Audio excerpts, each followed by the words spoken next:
샬롬, 당신은 이 땅에 속해 있지 않습니다. 요한복음 17장 16절. 복음의 신조 제7장 형통은 나의 것입니다. 부자의 사고방식을 가지라. 서두에서 언급했듯이 새로운 피조물의 계시 가운데 온전히 기능하기 위해서는 합당한 사고방식을 갖는 것이 가장 중요합니다. 그러므로 재정 분야의 축복을 누리기 위해서는 성경에서 말하는 바에 일치하여 부유한 자의 사고방식을 가져야 합니다. 우리가 세상에서 배운 것은 대부분 가난한 자의 사고방식입니다. 불신자들의 삶은 기본적으로 마이너스 상태이며 모든 일의 동기가 두려움에서 시작되기 때문입니다. 그들이 돈을 벌고 모으는 이유는 돈이 없어서 자식 교육을 못 시킬까봐, 돈이 없어서 나중에 병들거나 늙으면 의지할 곳이 없을까봐와 같이 근본적으로 먹고 사는 것에 대한 두려움에서 비롯됩니다. 이것이 죄의 본성을 가진 사람들의 삶의 방향성입니다. 그러나 우리는 이제 새로운 생명을 받았으므로 새로운 생각을 가지고 새로운 방향으로 나아가야 합니다. 저도 예전에는 여느 사람들과 다름이 없었습니다. 저희 부부가 1980년대 초에 처음 미국으로 유학 갔을 당시 그동안 모은 돈을 꽤 많이 가지고 갔음에도 불구하고 앞으로 쓸 학비와 생활비를 생각하니 마음이 한없이 가난하고 조급했었습니다. 은행에서는 저희가 넣어둔 현금을 보고 VIP 대접을 할 정도였는데도 저희는 그런 것을 즐길 여유가 전혀 없었습니다. 그러다 거듭나서 예수님을 제대로 믿게 되었을 때에는 정말로 가져간 돈을 다 쓰고 믿음으로 살아야 할 상황이었습니다.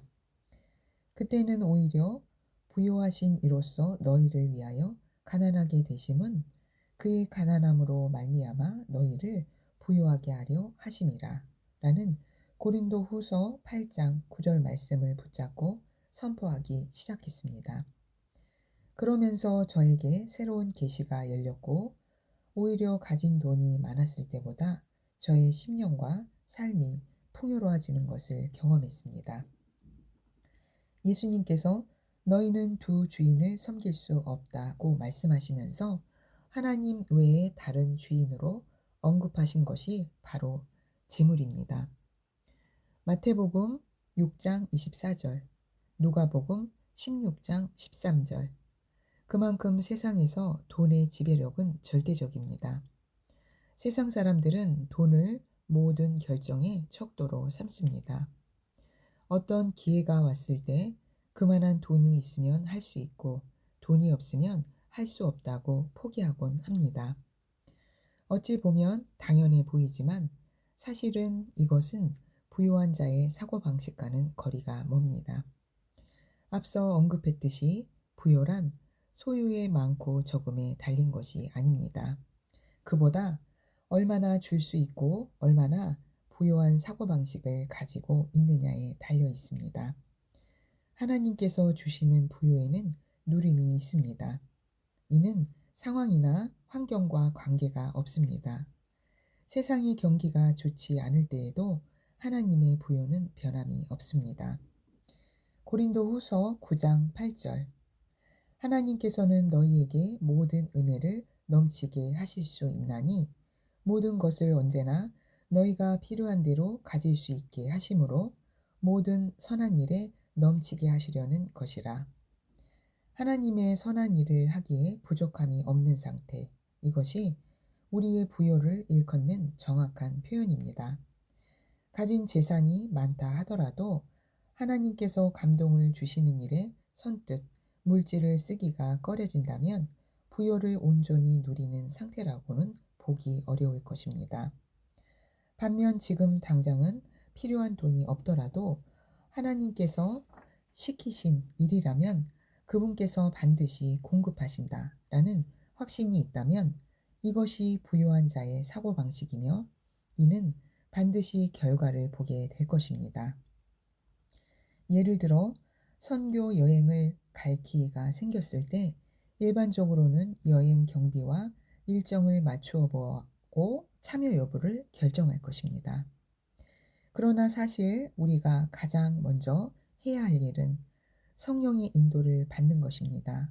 먼저 이 여행이 나를 위한 하나님의 계획인지 확인하고 그것이 맞는다면 나머지 필요한 요소에 대해서는 하나님의 공급과 인도를 구하면서 해결하면 되는 것입니다.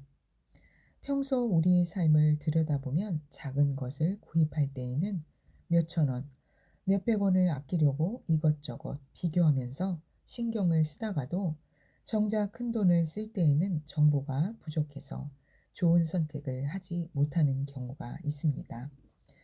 그렇다면 일상적인 작은 것에는 연연하지 말고 큰 돈을 쓸 때 하나님의 지혜를 구한다면 인생의 얼마나 많은 부분에서 더 큰 자유와 풍요를 누릴 수 있을까요? 절약은 나쁜 것이 아닙니다. 그러나 그것이 가난한 마인드에서 비롯된 것이라면 오히려 삶을 구속하는 족쇄가 될 수 있습니다. 무엇이든 돈이 없어서 못한다는 생각을 아예 지워버리십시오. 내가 어떤 물건을 사지 않는 이유는 돈이 없어서가 아니라 꼭 원하는 것도 아니고 꼭 필요한 것도 아니기 때문입니다. 정말 필요하고 사고 싶은 것이라면 극단적으로 말해서 집을 팔아서라도 살 수 있습니다. 하지만 그렇게 하지 않는 이유는 필요 충족에 대한 나름의 우선순위가 있기 때문입니다. 그러므로 더는 속지 마십시오. 돈이 없어서 못하는 것이 아닙니다. 나에게 가치가 없는 일이기 때문에 하지 않기로 선택한 것입니다. 당신의 자녀에게도 결코 그건 돈이 없어서 못해준다 라고 말하지 마십시오. 세상에도 부자 아빠, 가난한 아빠라는 말이 있습니다. 당신의 자녀가 부유한 자의 사고방식 가운데 기능할 수 있도록 하나님의 말씀을 따라 가르치고 훈련시키십시오. 무엇보다 당신의 말과 행동으로 보여주십시오. 이런 계시가 생긴 후로 저는 실제 저희 아이에게 그렇게 말하고 가르쳤습니다. 한국에 돌아와 개척교회를 시작하고 교회 한쪽을 막아 사무실, 방, 부엌을 나누어 쓸 때에도 아이가 엄마 우리는 가난해? 라고 물으면 항상 우리는 부자야 라고 대답했습니다. 어떤 일을 하고 싶을 때 돈이 없어서 못하는 일이 없으면 그게 부자인 거야. 너는 하고 싶은데 돈이 없어서 못하는 일이 있었니? 그러면 당연히 어린아이 수준에서는 그런 일이 없었기 때문에 스스로 나는 부자구나 라고 생각하게 되었던 것입니다. 물론 성장하면서 실제로 정말 잘 사는 친구들도 보게 되고 차이를 느끼게도 되겠지만 말씀의 관점으로 사고방식이 형성된 아이와 그렇지 않은 아이의 태도에는 차이가 있을 것입니다. 당신이 어떤 관점을 가지고 어떤 삶을 살 것인지는 당신의 혼에서 비롯됩니다. 그러므로 더 나은 삶으로 나아가기 위해서는 생각의 틀을 바꾸어야 합니다. 그러나 부요의 축복을 어느 정도 경험하시는 분들의 경우에도 지금 내 능력으로는 얼마를 만들 수 있는데 하나님께서 더 도와주시면 저 정도 집을 살 수 있겠다라는 식으로 하나님의 계획에 비하면 여전히 제한적인 수준의 계시에 머물러 있는 것을 보게 됩니다.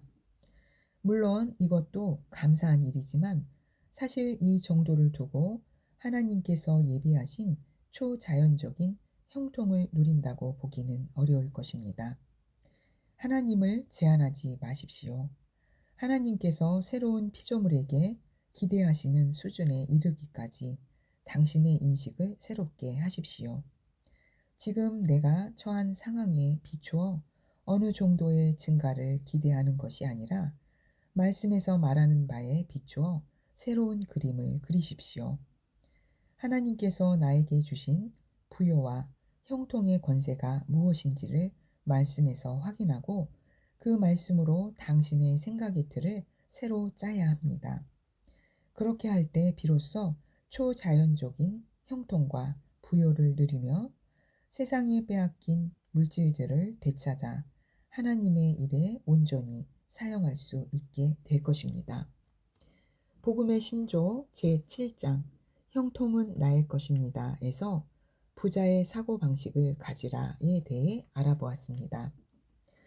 할렐루야, 나는 하나님 아들의 왕국에 속해 있고 그 안에 살고 있기 때문에 삶 가운데 항상 승리합니다.